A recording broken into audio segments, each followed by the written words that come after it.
Have you ever found yourself get caught in that cycle where you're putting in the hours, really pushing hard at work, but your financial progress just feels like it's lagging? Oh, definitely. You look at your bank account maybe after a month, maybe longer, and just wonder, where did it all actually go? Exactly. It's such a common frustration, isn't it? Yeah. Feeling like you're on this kind of financial treadmill, just not getting ahead. Yeah, running hard, but staying in the same place. But what if there was like a roadmap, something solid, distilled from really, really old wisdom that could genuinely guide you, from having that lean purse to a truly fat one? It's a feeling that just doesn't age, does it? That deep desire for financial stability, for actually building something that lasts. Right. And it's funny, people today often chase the newest, most complex investment thing, the latest algorithm, the next big disruptor, Mm. Skipping the basics. totally bypassing these foundational truths that have, well, proven themselves over thousands of years. They're looking for some magic bullet, but the real gold has kind of always been there, hiding in plain sight. And that's exactly what we're getting into in our deep dive today. We are peeling back the layers on some genuinely timeless sources. It's a collection of parables from a book written back in the 1920s. Right, Klassen's book. Exactly, George S. Clason's The Richest Man in Babylon. Yeah. But it draws its wisdom from way, way back, from a civilization that thrived, what, 6,000 years ago, ancient Babylon. Yeah, it's amazing. And the LA Times called it, didn't they? A delightful set of parables that explain the basics of money. They did. So it's Yeah, like yeah. it's a great gift for a graduate or anyone who seems baffled by the world of finance, which, let's be honest, is a lot of people. It really is. And what makes this book so, so powerful and still relevant is this core idea it puts forward that these financial principles, they aren't just like quaint historical No, stories. not at all. They're presented as completely universal and unchanging, like fundamental forces, almost like gravity. Yeah, that's the analogy they use. These laws govern how wealth was built when, prosperous merchants were walking the streets of Babylon thousands of years ago, and they still govern it today in our crazy, connected global markets. Okay, but here's where it gets really fascinating, especially for, someone listening who's already pretty clued up financially.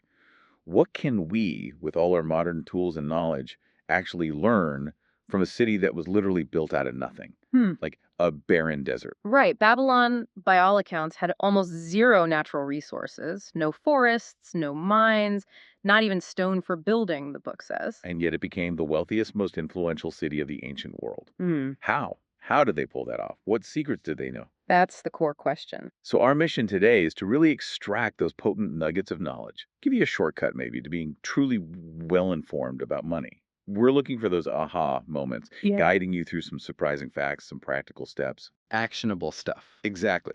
That respects your time, but actually helps you move from just, you know, getting by towards that fuller, happier life a full post makes possible. That's a direct quote, actually. It is. And together, we'll try to uncover this enduring wisdom that really empowers anyone, doesn't matter where you start, to, well, first understand money, then acquire it, keep it safe, and crucially, multiply it. Just like the most successful folks in ancient Babylon did. Precisely. It's about building that solid financial foundation, not just chasing the latest trend. Okay, so let's really unpack this paradox. Babylon.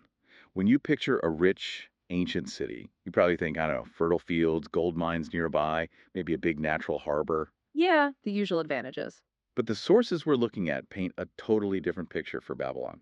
It was stuck in this flat, arid valley next to the Euphrates River, and it lacked pretty much everything we'd consider a primary resource. It's quite stark when you read it. No forests, no mines, not even stone for building, no natural trade route either. Even rain. Not enough rainfall to raise crops. So it just begs the question, how on earth did a city starting with such massive disadvantages manage to become this, symbol of wealth and power? And this is honestly the most amazing part of the whole story. It just completely flips that modern idea that wealth is all about, what natural stuff a country or a person starts with. Right. Resources aren't everything. Exactly. Babylon, the book argues, is this outstanding example of man's ability to achieve great objectives. Its incredible wealth wasn't just found, it wasn't a gift from nature, it was man developed. Through ingenuity. Pure ingenuity, amazing engineering, collective effort, Yeah. leading to truly man made riches. They understood that value isn't just extracted, it can be created. It's incredible, that human drive. They didn't have gold, maybe, but they had dirt and a river. And boy, did they leverage They those. really did. Sources talk about Babylonian engineers pulling off one of the greatest engineering accomplishments of this or any other day. Mwah. Just digging ditches, right? No, nothing small scale. They diverted the entire Euphrates River with this complex system of dams and immense irrigation canals. Huge canals. The book says some were so big that when they were empty, like a dozen horses could be ridden abreast down in the bottom. Can you imagine? It's mind-boggling. And this massive project, it didn't just water some crops, it literally turned this barren desert into an agricultural paradise. So fertile, the Greek historian Herodotus was just like blown away by its remarkable fertility. Wow. So they created opportunity where there was basically none. Exactly. And that's the vital link for us here. If a whole civilization, starting with almost nothing but a river and sheer willpower, could create such enormous sustainable wealth through human intelligence and effort. Then their people must have understood something fundamental about money. Absolutely. They didn't just master engineering, they must have mastered the basic economic principles to build and keep that wealthy society going. It sets the stage perfectly for these universal laws of money we're about to explore. It proves prosperity often comes from what you build, not what you're given. Totally. And that's the core premise of Klassen's book, isn't it? Why it's lasted so long. These simple laws which govern its acquisition, they're presented as totally universal and unchanging. Yeah, the book really hammers this point. Money was governed today by the same laws which controlled it when prosperous men thronged the streets of Babylon 6,000 years ago. Like the law of gravity. Exactly. That's the analogy. They don't care about market booms or busts or new tech. They just work. It's fascinating, too, just thinking about the book itself, written in the 1920s, right? Roaring 20s, start of modern finance, sort of. Right in the thick of it. And yet Klassen deliberately reaches back thousands of years to these ancient stories. That choice itself says so much. It underlines this idea that the real truths about money, the fundamentals, they just transcend time and technology and economic Yeah. systems. These aren't hot stock tips or crypto strategies. No, they're foundational, almost like elemental principles. Yeah. True whether you're trading grain in Babylon or managing a digital portfolio today. It's about recognizing the human behavior, the economic forces that just don't change much. And so, for you listening, this means the wisdom we're digging into isn't just, interesting history. Not just dusty old tales. Right. These are actionable insights, things you can apply to your financial life right now, today. They offer clear guidance, not just for getting rich quick, but for achieving a fat purse, larger bank balances, and gratifying financial progress. Practical stuff. Designed to cut through all the modern financial noise and just offer clarity, a real path forward. Okay, let's get into that foundational wisdom then, the absolute core insight that, according to these parables, everything else kind of hangs on. The starting point. Yeah. And it starts by looking at a situation most of us can probably relate to, unfortunately. We meet these two friends, Bansir, who's a really good chariot builder, and Kabi, a talented musician. Skilled guys, hard workers. Definitely. But even though they live in Babylon, this city just dripping with dazzling wealth, their own purses are always empty. They're living in direst poverty, basically. And they have this moment, right, where they lament, after half a lifetime of hard labor, thou hast an empty purse. It's heartbreaking. It really is, and it resonates, doesn't it? Even today, people earning good money can feel this way. You earn it, you spend it on what feel like necessities, and then poof, nothing left. Yeah, that feeling of why can't we acquire silver and gold more than enough for food and robes? It's the same question people ask now, just maybe substitute food and robes for mortgage and car payments. You see the wealth all around, but feel shut out despite working hard. And what they really want, what they articulate, is this desire for an income that will keep flowing into my purse, whether I sit up on the wall or travel to far lands. Ah, the dream of passive income. Financial freedom. That's the goal right there. That's the quest. So naturally, they go seek advice from their old friend Arkad. He was a childhood buddy, but he's figured things out and become known as the richest man in Babylon. And Arkad, wisely, doesn't just chalk it up to luck or fate. He pushes back on their idea of fickle fate. Right, he says that unearned gold, money you just get without effort or understanding, often leads to ruin anyway. Yeah, it creates wanton spenders who just blow it, or misers who hoard it pointlessly. True wealth, he argues, the kind that lasts and satisfies, comes from learning and following the laws of money. Which immediately tackles that modern myth too, right? That wealth is just luck or inheritance or hitting the lottery. Arcad positions it as a result of applying knowledge. Absolutely. It's earned through understanding, not just And chance. Arcad shares his own story. He wasn't born rich. He came from humble merchant stock, started out as a simple scribe, carving records onto clay tablets all day for pennies. Hard work, low pay. But he had this realization. He saw that wealth increased the potency of all the good things in life, whether it was making your home nicer or funding these huge public works like mighty temples. He saw its power. He saw its power and he decided, okay, I'm going to claim my share. He made a conscious choice to find out how one might accumulate wealth. It wasn't passive, it was active seeking. Driven by desire and curiosity. Ugh. And that led him to Algamish, right? The rich moneylender. Exactly. And Alchemist gives him this single, profound, totally game-changing piece of wisdom, the foundation for everything else. What does he say? Alchemist says, I found the road to wealth when I decided that a part of all I earned was mine to keep, and so will you. Simple as that. Wow. A part of all I earned was mine to keep. That's it. The principle we now call pay yourself first. That's the essence. And Alchemist really drills down on it. He calls the idea that all I earn is mine to keep foolish if, in reality, you pay the sandal maker, the baker, the landlord, everyone else first. Yeah, he challenges Arcad directly, doesn't he? Like, what if you actually got to show for last month's earnings? Or last year's, fool? You pay everyone but yourself. Ouch. But true for so many. Painfully true. And the solution Algamish offers is incredibly clear and simple. It should be not less than a tenth, no matter how little you earn. It could be as much more as you can afford. Pay yourself first. Not less than a tenth. That's the specific, actionable advice. It's not about complex budgeting right away. It's about changing the priority for that first slice of your income. And this leads straight into that amazing concept of the golden slave. Algamish explains it so vividly. Every gold piece you save is a slave to work for you. Every copper it earns is its child that also can earn for you. Such a great way to think about it. It's brilliant. It's basically an ancient way of explaining passive income and the power of compounding interest, but making it so tangible. Your saved money isn't just sitting there, it's working for you. And its earnings start working too. Exponential growth right there. Building economic leverage piece by piece. And there's that other lovely analogy too, the tree. Wealth, like a tree, grows from a tiny seed. The first copper you save is the seed. The sooner you plant that seed, the sooner shall the tree grow. And the more faithfully you nourish and water that tree with consistent savings, the sooner may you bask in contentment beneath its shade. It emphasizes patience, cultivation, consistency, not overnight riches. It's about the long game. And Arcad's own experience backs this up perfectly. He follows the advice, starts saving his tenth. And what happens? He finds he managed to get along just as well on the other 9/10. He barely noticed little difference in his daily life.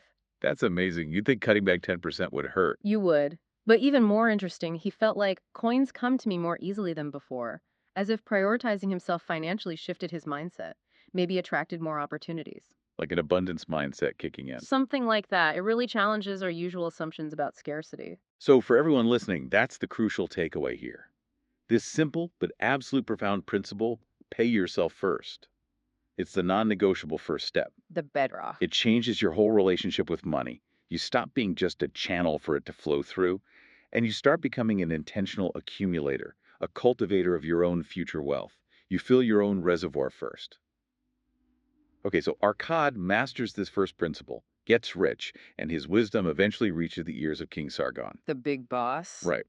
And the king notices that Babylon's incredible wealth is mostly stuck with a few people. It's not really benefiting the mass of our citizens. A familiar problem throughout history, wealth inequality. Exactly. So he tasks Arcad to teach everyone else how to keep any part of the gold they receive. Spread the knowledge. And Arcad agrees, right? He offers to teach the 7 cures which did fatten my purse. Basically, his personal blueprint for getting wealthy. A blueprint for prosperity. And he emphasizes these aren't complex secrets. They're simple ways to plant in your own purse the seed of wealth. Accessible to everyone. They're the first step leading to the temple of wealth. It makes financial success feel achievable, not like some exclusive club. So cure number 1, naturally, is just reinforcing what we've discussed. Start thy purse to fattening. Back to basics. He gathers this group of students, all different jobs, scribe, butcher, egg merchant, showing it applies to everyone. And he says, look, each of the ways of earning is a stream of gold. money is flowing in. The challenge isn't usually the lack of flow initially. Right. The challenge is diverting some of that stream into your own purse consistently instead of letting it all flow out again. And he uses that great egg merchant analogy: put 10 eggs in the basket each morning, your earnings. Take out only 9 each evening, your spending. Eventually, the basket will become, in time, overflowing. Simple physics almost. It makes it so visual. Yeah. And the direct application. For every 10 coins thou placest within thy purse, take out for use but 9, reinforcing that 110th minimum. It shows the power of just consistent, small accumulations. Arcad even says, again, reflecting on his own life, when I ceased to pay out more than 9/10 of my earnings, I managed to get along just as well. He almost suggests it's like a natural law, a law of the gods, that if you keep apart, more gold seems to come easier. Whether that's literal or psychological, it's a powerful idea. And he frames it as a clear choice, doesn't he? Which desirest thou the most? Is it the fleeting pleasures of today, things quickly gone and forgotten? Or is it substantial belongings, gold, lands, herds, merchandise, income bringing investments? It's the classic delayed gratification versus instant reward. This cure isn't just about saving, is it? It's about consciously choosing your future self over your present whims. Precisely. It's fundamental because it shifts your whole perspective. You become an active architect of your wealth, not just a passive earner and spender. It's less about how much you earn initially and more about how much you intentionally keep. That's the foundation. In modern terms, we call it the savings rate, and it's huge. Okay, cure number 2, control thy expenditures. This hits right at that common anxiety Arcad's students voiced, the one we still hear constantly. How can a man keep 1/10 when all the coins he earns are not enough for his necessary expenses? The age old problem. How do you save when it feels like every single penny is already spoken for? And Arcad drops this unusual truth, as he calls it, which is just so insightful. He says, what each of us calls our necessary expenses will always grow to equal our incomes unless we protest to the contrary. Wow. That's powerful. Our desires are a multitude, he says. They expand like weeds in a field wherever the farmer leaves space for their roots. So true. Without conscious effort, spending just inflates to meet income or even exceed it, leaving zero room for saving that tenth. We call it lifestyle creep now, or hedonic adaptation. Same concept, thousands of years later. So Arcad's practical solution, budgeting basically, though he says, engrave upon the clay each thing for which thou desireth to spend. Make a list, track your desires. Then prioritize the truly necessary and possible items within that remaining 9/10 of income. And then the hard part, cross out the rest and regret them not. Oof.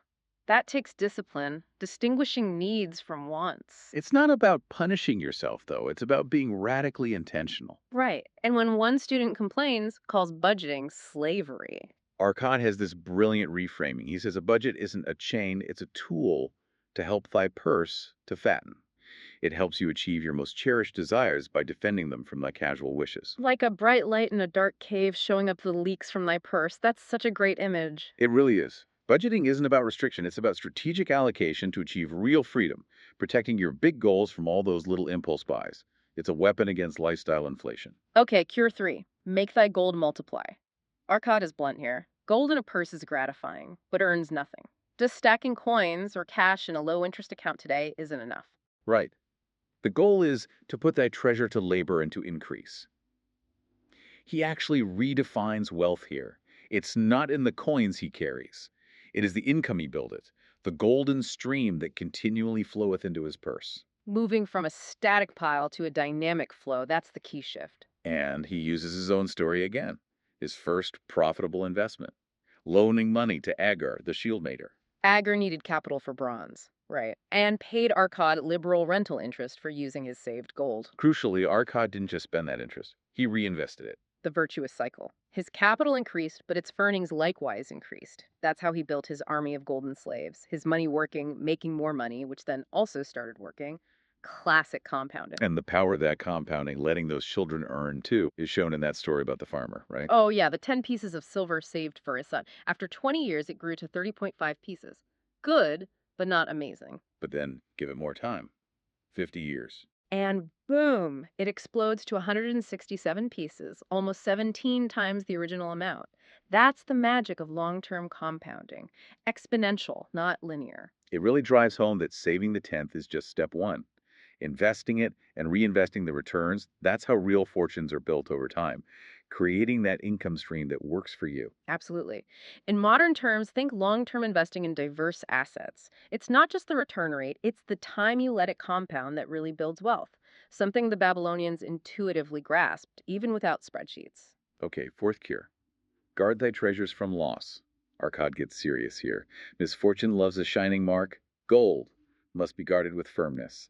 And the first sound principle of investments is security for that principle. Capital preservation, so important, but so often overlooked when people chase high returns. He warns strongly against those romantic desires, opportunities promising huge returns fast, calls them deceitful sirens trying to lure you onto the rocks of loss and remorse. And he uses his own painful mistake as an example, giving his first year's savings to Asmur, the brickmaker. To buy rare jewels from Phoenician traders, which turned out to be worthless glass. Ouch. A vital lesson learned the hard way. Don't trust a brickmaker's advice on jewels. His key advice, then, which is timeless: consult men wise in handling money for profit, get expert advice. And he says their advice is often freely given and worth as much as the sum you're thinking of investing. Seek out genuine experts in their field. And crucially, a small return and a safe one is far more desirable than risk. Prioritize not losing money over chasing speculative gains. This just screams due diligence, doesn't it? Understand what you're investing in, diversify, and get expert counsel. Protect your hard earned capital from scams, bad ideas, and your own emotional impulses. Be cautious, not greedy. Cure number 5. Make of thy dwelling a profitable investment. Arcad suggests that if you can cleverly turn some of your living expenses into an investment, your wealth grows faster. His big recommendation: every man own the roof that sheltereth him and his. Turning rent, a pure expense, into mortgage payments that build equity. It's a classic wealth building strategy. And the benefits he lists go beyond just finance. Owning a home brings confidence, encourages greater effort. It gives families a place to enjoy life, maybe grow things. And significantly, it greatly will it reduce his cost of living long term. That's huge. Locking in housing costs, essentially, especially after the loan is paid, frees up future income. Ancient wisdom on building equity. He even talks about the practicalities. Land was available. Lenders would finance a home if you showed you'd saved a reasonable portion, the down payment.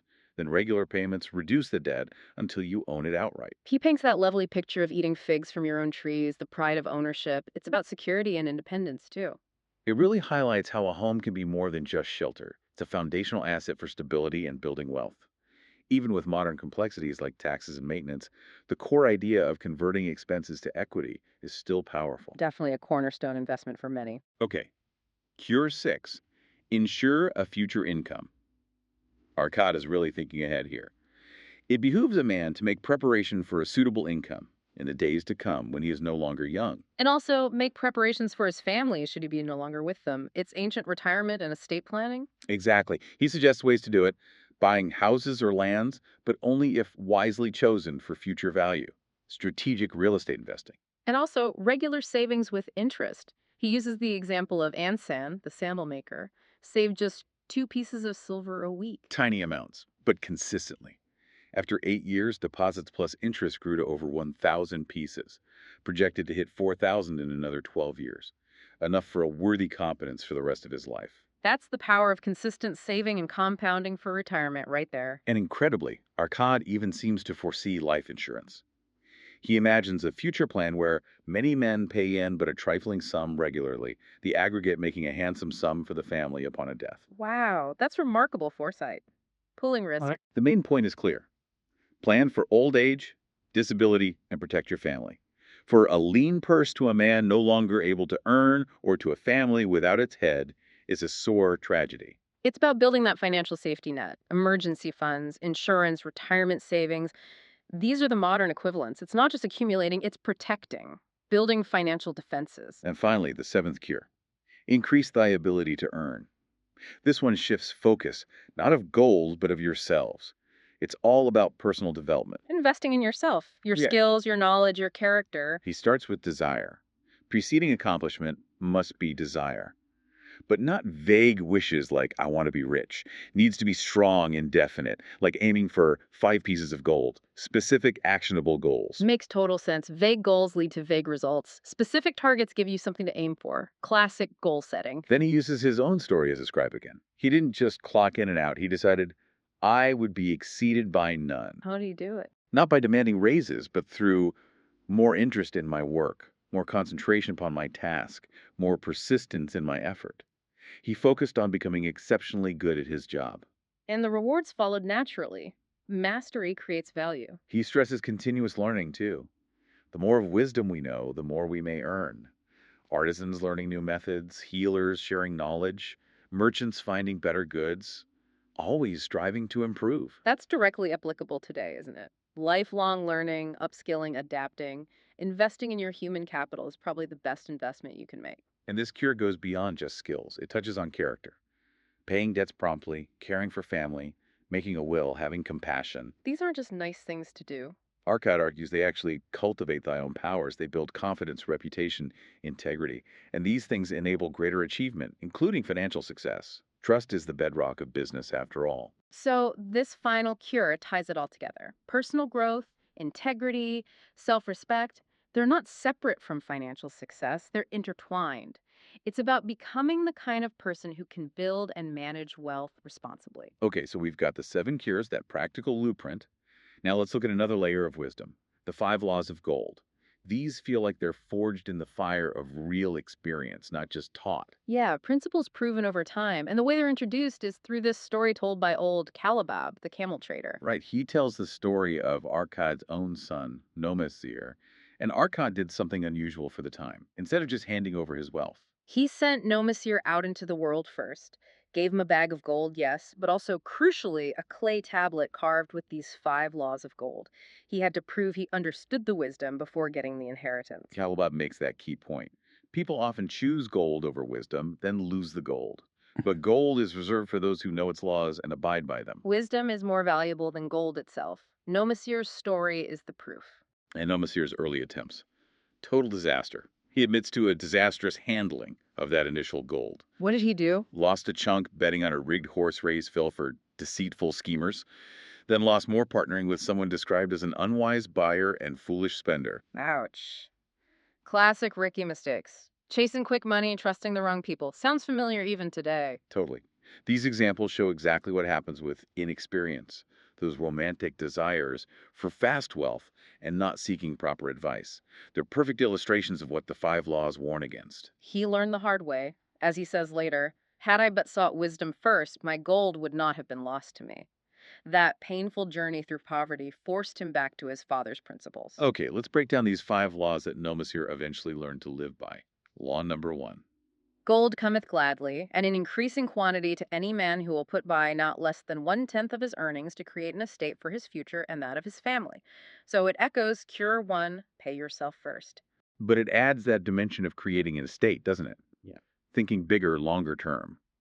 Legacy. Exactly. It frames saving not just as personal security, but as building intergenerational wealth, turning a habit into a legacy engine. Law number 2. Gold laboreth diligently and contentedly for the wise owner who finds for it profitable employment, multiplying even as the flocks of the field. This links directly back to Cure 3, make thy gold multiply. Your money needs a job. Precisely. Saved gold shouldn't just sit there, it needs to be invested productively, generating returns. That multiplying even as the flocks image beautifully captures compounding growth. Law number 3. Gold clingeth to the protection of the cautious owner who invests it under the advice of men wise in its handling. This reinforces Cure 4, guard thy treasures. Seek expert advice. Absolutely. Don't rely on guesswork or tips from the uninformed. Trust those with proven wisdom and experience in finance. It's about smart risk management, guided by expertise. Law number 4. Gold slippeth away from the man who invests it in businesses or purposes with which he is not familiar, or which are not approved by those skilled in its keep. This is a huge warning, born from Nomasir's bad partnership. Stick to what you know or get advice from those who do. Yes, due diligence. Invest within your circle of competence. Don't jump into complex things you don't understand just because they sound exciting. Avoid ventures not vetted by credible experts. Today, that could mean avoiding speculative tech stocks or complex derivatives you don't grasp. And the final one, law number 5. Gold flees the man who would force it to impossible earnings, or who followeth the alluring advice of tricksters and schemers, or who trusts it to his own inexperience and romantic desires and investment. The ultimate get rich quick warning. Don't be greedy or naive. Exactly. It cautions against unrealistic expectations, scams, and letting that blend of inexperience and romantic desires lead you astray, just like No Monsieur initially did. It champions realism, patience, and healthy skepticism. If it sounds too good to be true, It probably is. it usually is. No Monsieur's comeback story is really the proof in the pudding, isn't it? After losing it all, he starts over. Follows Law 1, saves coppers again, just like Arcade did. But then, crucially, when he invests, he follows Law 3. He seeks out wise men, not schemers. He invests in a project to supply metal for the city gates, a solid, needed venture. And that group, he notes, would take no chance on losing their principal. Safety first. And what happens? Because he followed the laws, his small savings greatly increased, compounding kicked in, his treasure increased more and more rapidly. He goes back to his father, replaces the lost gold, and brings 2 extra bags, proof of his learning. And he declares his father's wisdom was worth infinitely more than the gold itself. Calabab sums it up beautifully. Wealth that stayeth comes gradually because it is a child born of knowledge and persistent purpose. It's not about luck. It's about discipline and knowledge over time. The 5 laws of gold offer to thee a rich reward for their observance. They show that applying these principles works, even if you stumble at first. It's a timeless path to building and keeping wealth. Okay, so we've seen the principles, the laws. Now let's look at this wisdom in specific real-life situations, starting with lending money in The Gold Lender of Babylon. Right, we meet Rodan, the spear maker. He gets a windfall, 50 pieces of gold. Big money. And immediately, his sister pressures him to lend it all to her husband Araman for some kind of rificky, unproven business idea. Oh, that's a tough spot. Money and family relationships, always tricky. Totally. So Rodan smartly goes to Malthon, the experienced gold lender, for advice. And Malthon immediately points out that having gold isn't just fun, it brings responsibility and the fear lest he lose it. Yeah, and it can lead to difficulties, even with good intentions, especially when lending to loved ones whose ideas might be questionable. That emotional entanglement, Malthon illustrates this with that great parable, The Farmer and the Ass. Oh, yeah, the ass tries to help the ox get a day off, ends up doing the ox's hard work, and gets sick. The moral being, if you desire to help thy friend, do so in a way that will not bring thy friend's burdens upon thyself. Such a wise warning against enabling bad decisions or taking on risks that aren't yours, even if you mean well. Healthy boundaries. The Mathon then explains his own lending rules, using the tokens in his chest representing past loans. The safest loans, he says, are secured by collateral possessions of more value than the one they desire, like land or jewels. Or, interestingly, secured by the borrower's proven capacity to earn, their steady income, work ethic, good reputation, loans based on property, or solid human effort. Ancient creditworthiness assessment. Conversely, he warns against loans to people with neither property nor assured earning capacity, and also loans made when people are emotional wrecks. Humans in the throes of great emotions are not safe risks. Like that woman who funded her inexperienced son's venture out of grief. Bad idea. He also says, beware if people only repay you for their indiscretions, suggests a pattern. And definitely avoid fantastic plans of impractical men promising huge returns. To hire it out with a promise of usurious returns is to invite loss. A total rejection of speculative, emotional lending. Be rational, be cautious. So Methon's advice to Rodan is, keep your main stash safe. Mm-hmm. But he offers a compromise for the sister. Lend Araman only the savings of an entire year, and only if Araman presents a sensible plan that Mathon himself approves. Smart. Protects Rodan's main capital. Helps the sister conditionally, based on sound planning vetted by an expert. The big takeaway. Better a little caution than a great regret. Lending requires just as much wisdom as earning. Prioritize safety and reasonable returns. So relevant today with things like peer-to-peer lending. Absolutely. Due diligence is key. Always. Now let's shift to the walls of Babylon, the idea of financial defense. Babylon's survival literally depended on its massive, impregnable walls. Built by kings, 160 feet high, miles long, they could not afford to be otherwise than totally protected from constant threats. There's that story of old Banzar, the guard during a siege reassuring everyone, the walls of Babylon will protect you. It wasn't just talk. Their existence depended on those defenses. That deep, Desire for protection is inherent in the human race. We all need security. And the parallel to modern finance is crystal clear. Just like Babylon needed physical walls, we need financial walls. We face economic shocks, health issues, job losses. Our modern sieges. Right. And the book says behind the impregnable walls of insurance, savings accounts, and dependable investments, we can guard ourselves against the unexpected tragedies. These are our financial defenses today. It's a powerful metaphor. We cannot afford to be without adequate protection. Financial planning isn't just about growth, it's fundamentally about safeguarding what you have, ensuring stability against life's curveballs. Emergency funds, insurance, diversified investments, building that financial fortress for security and peace of mind. So your wealth can endure, not just grow. Okay, lastly in this section, Debussier's redemption, the path out of debt. This starts with Tarkad, who's drowning in debt, meeting Debussier, the respected camel trader. And Dolbasier drops a bombshell, reveals he used to be a slave in Syria, brought there by his own bad choices. Needless self indulgence, extravagant purchases, piling up debts back home. A stark reminder that debt can truly enslave you. And his mistress Sira calls him out. How can you call yourself a free man when your weakness has brought you to this? She challenges him. Does he have the real desire to repay the just debts in Babylon? That hits deep, linking financial responsibility to personal freedom and self-respect, debt as psychological shackles. Then, facing death in the desert, Dabasir has this major epiphany. All the world seemed to be of a different color. He realizes his debts were his enemies. He has to go back, conquer his enemies by repaying them, and reward his friends who trusted him. That internal commitment is the turning point. Absolutely. So he returns, gets advice from Malthon again, and creates this clear three-part plan. What was it? First, 110th of all earnings set aside as my own to keep. Cure 1, building future wealth while repaying debt. Second, a strict 710ths for all living expenses, home, clothes, food, with a bit extra, but spent with greatest care. Third, the remaining 210ths divided honorably and fairly among his creditors. Wow, a simultaneous plan for living, repaying debt, and saving.